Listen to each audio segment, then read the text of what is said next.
Hi everyone, welcome to Diet.com video. I'm Katrina and I'm here with Biggest Loser Season 5, Maggie King and her trainer Charles Innes. We're going to start with the basics today. How has it been since you left campus coming to Boston?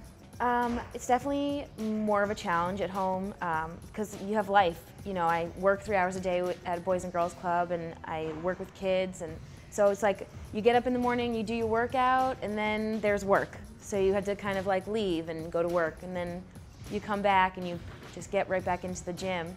But it's definitely, there's more that you have to do. There's life. It's definitely harder. Yeah. And how's it been working with Charles? Is it a lot different than working with Jillian? It's funny because Jillian is a little bit louder. She's a screamer. Yes, which I don't mind. I don't mind. But workouts with Charles are just as hard. Yeah. So there's still a lot of sweating involved. How much more are you working out in Boston as you were on campus, or are you working out equally, or did you work out more? I'm probably working out about an hour and a half less here than I was at the ranch. We would do probably about 6 hours a day, and I'm working 4.5 at home. It's just I don't have enough time. There's so much to do.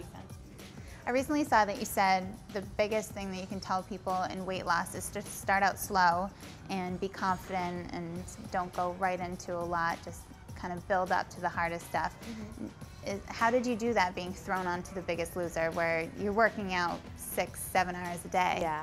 Well, I didn't really have a choice to start out slow. Yeah. We were just kind of thrown into it. But I've been going to weight loss camp for years, so I kind of knew a little bit about fitness, and so I was kind of okay with being thrown into it because I have done aerobics classes, I have kind of worked with weights.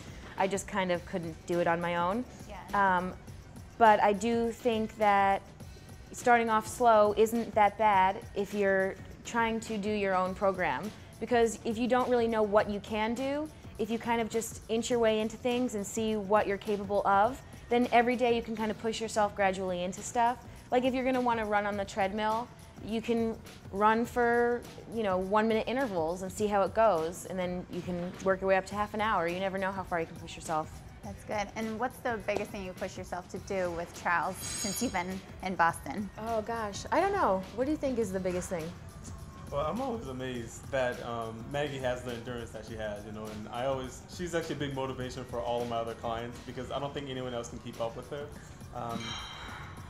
I think probably the biggest challenge, there was one day where Maggie woke up, she did an 8:30 aerobics class, a 9:30 spin class, then we spent an hour doing all leg exercises. It was like 50 sets just for the legs, and then we went over to a Porter Square T station and spent an hour and a half doing stair work on a 9-floor staircase.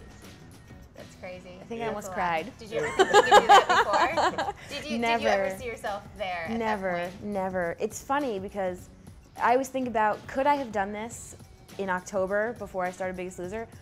No. I probably would have I would have been like, I don't think so, I'm going to go home and sleep now. No stairs. You wouldn't look at stairs and say, I want to do those for an hour today. And now, if I am in like a train station or a T station or whatever, I will go up the stairs instead of the escalator. That's incredible. It's life changes forever. So, and I guess for the two of you, Charles, what has been the biggest success for weight loss? Like, what do you guys do and concentrate on? Well, I think Maggie's always been pretty good about just the discipline of grinding through the workouts. She doesn't complain, she just gets up and goes every day. And I think that the consistency and the hard work is like one of the biggest things. I also know she focuses on her eating really well, and of course we all have like those days where we may slip, but she's really, really consistent at watching what she eats. And as a trainer, I just want to keep it fun, keep her motivated, and just make it work as hard as I possibly can. And what type of training are you doing? Is it all cardio, weights, combination? What kind is the best for weight loss? Yeah, people can lose weight doing any type of exercise. The main thing is you just got to stay consistent and do it. She tends to do really well doing cardio on her own. And then we tend to focus on weights together, athletic drills, and the more high intensity things when we work together. Cool. Well, thank you so much for coming by today, and I look forward to the finale and seeing you, and good luck. Thank you. Very good. Nice to see you, Charles.